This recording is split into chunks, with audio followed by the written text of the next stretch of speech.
My name's Pete Wood, you're watching Hexham TV. Who are you? My name's Colin McFarland. I'm part of the Just Fix It team. So Colin, we're here at the men's shed at number 28 in Hexham.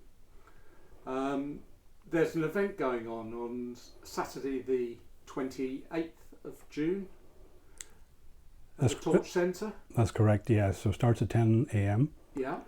And this time it's a family fix it. So we're trying to get younger people involved and understanding what's involved in fixing items as opposed to just throwing them away.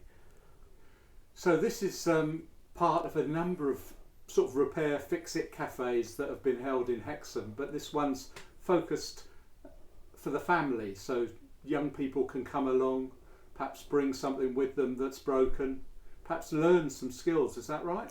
That's right, yeah. So there's going to be different competitions that people are going to try and work their way through. You know, identify different types of tools. What will you use it for? Some of them will be strange looking tools, and there's some ones I haven't seen before, and then there will be ones that are common tools, but they'll be hidden in a bag, and you have to try and feel what that is to try and identify what particular tool it is and the purpose that you would use it for. So this is partly to help people repair things and to reuse things that perhaps they've had for a long time, perhaps they're very special to them, and prevent waste, really, isn't it? That's it. Some of the products that people bring in can range, so yeah, they're an expensive item, so you like to get it repaired, as opposed to having the cost of having to buy a new one, and then what do you do with the old one? Some of the other items are things, as you say, have been in the family for a long time, sentimental value, so maybe monetary, not so much, but a lot of memories associated with it, so they'd like to get it working again. Something that their grandfather may have made, maybe something that their grandmum maybe have given them at Christmas. So it could be as simple as maybe a book that that's looking a bit tatty, or a little toy that they had and something's now gone wrong with it. So as I remember from previous Fix-It events, there are a number of different desks looking at different types of products. Is that right? That's correct, yeah. So when they come through into like a reception area, then they fill in the paperwork, and then they'll get directed to the different groups of people who have volunteered to try to repair the different items. So it could be repairing a bike, it could be repairing clothes, and in my specialty it's in the electronics, or it could be woodwork, because we're here in the men's shed and primarily it's all woodworking activities here. And I know people have brought along cameras before and musical instruments and that sort of thing, but obviously it depends on the particular skills that are there on the day. It is, so we try to have a variety of people with a variety of skills. Some people are learning new skills as they go along, and obviously learning a skill and repairing something is quite a challenge, to try and repair something if you're learning a new skill, because you may not be familiar with how it actually works. And that leads us on to this little thing that we're doing for the younger people. One of the tasks that I've been asked to do is to try and introduce them to how we go about testing. And one of the fundamental test tools that we use for electronics or electrical things is a continuity tester.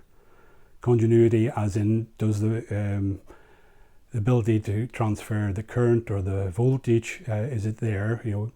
Simplest thing would be a piece of wire, but a piece of wire can get broken. So we need to have a means of being able to identify a break in the wire when it's not obvious, as in you're handling with two pieces, but something is hidden by the insulation, which is there to protect you from the safety point of view because it's broken. So what sorts of things would they be testing? Do you have something that you could show me? Yeah, so one of the things that I'm going to get them to do is, there's a little silhouette of a boat, well, hopefully you can see. Yeah, here's the bow. So this little unit is a piece of copper wire, typical wire that you would use in your household, providing the electricity. And then here on this side, there's three different little wands, different sizes for difficult levels of difficulty. So you start off with the easy one, and you work your way through. So green is easy, blue is medium, and the red's a difficult one because it's a very small hole, and you have to try and get this to go round all the little curves without touching and making the beep, the buzzer, So you buzz off, so if it goes buzz, you're off. Someone else has to have a go now. So you can work your way through. If you can get round on the large one, then you can move on to the medium size. And if you get through the medium, you're doing really well, really steady hand, then you're moving on to the small one. Right?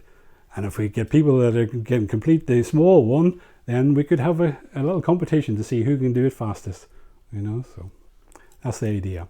So continuity, the buzz off, not everybody will have a meter, they're expensive types of items, but typically what we're expecting is when the two leads, you're checking for continuity, so you actually have to test the meter before you start. So when you first do that, you're testing the leads, because if there's a fault in your lead, it doesn't matter what you're trying to test, it's no good to you. So the first thing you do is when you switch it on and you're on the continuity, is you check the leads. That's what it is. So what we're going to be doing is, for the younger people, is that they're going to create the equivalent of that circuit using this. So it has a little buzzer, a little buzz off buzzer. They're going to have to connect the battery through the different connections, and there's different little screws where they have to make different connections. And once they've done that, then we'll test it to see that if they do deliberately touch it, it buzzes, and then the object is then to go round the loop without making the noise, without being buzzed off. Fabulous. And it's important to say that anything that's repaired at the cafe is pack tested before it leaves, isn't it? So people know that the repair has been done safely. Yeah, and to protect the repairers initially, it's pack tested as soon as it comes in. So no one works on it until it's actually been through the pack test system. Once you hopefully have repaired it or looked to see what the problem was, then it's pack tested to be able to hand it back to say, right, it's safe to use again. And this is a free event, Colin, isn't it? People can just come along, they don't need to pay, but I think they can make a donation if they wish to, is that right? That's correct, yeah. So we give an idea of what it potentially is the problem, and if we can correct it. Obviously we can't hold a store of everything that potentially would be required, so if it is important to you, we can say, right, these are the components that you would need to fix it, and potentially these are the costs associated with that, and if they want then to source those and then provide them at the next event, then we could see if we can then replace those that are faulty with the new pieces that have been purchased, and then provide it. So the labour is free. Obviously we do provide some of the minor components, like a fuse, a new plug, that type of stuff. But if there's a particular type of new requirement, and maybe even just as something as a bulb, we can't stock all of the different types of bulb. So if you think it's the bulb that's gone, but you're not sure how to change it, then you can bring the new one along with you, and then we can check it to make sure it is the bulb. And the continuity is a good test for that, because typically a bulb on the old style, not the LED ones, actually is just a piece of wire.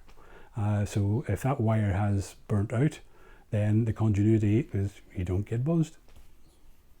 So Colin, just to remind people of when it is, it's Saturday, June the 28th at the Torch Centre in Hexham. Correct. From 10 a.m. to 1 p.m. Correct. And lots and lots of people come along, so do bring your items and take part, and do bring your youngsters along, because there are some important lessons that young people can learn from people who sometimes have been working in the area for many, many years. That's correct, yeah. So the opportunity this time is to try, and the family event is for the younger people to see what actually is involved potentially, and to highlight to them that things can be repaired, as opposed to, oh, it's broken, throw it away. Why is it broken? What has happened? Is it, oh no, you just replaced the batteries.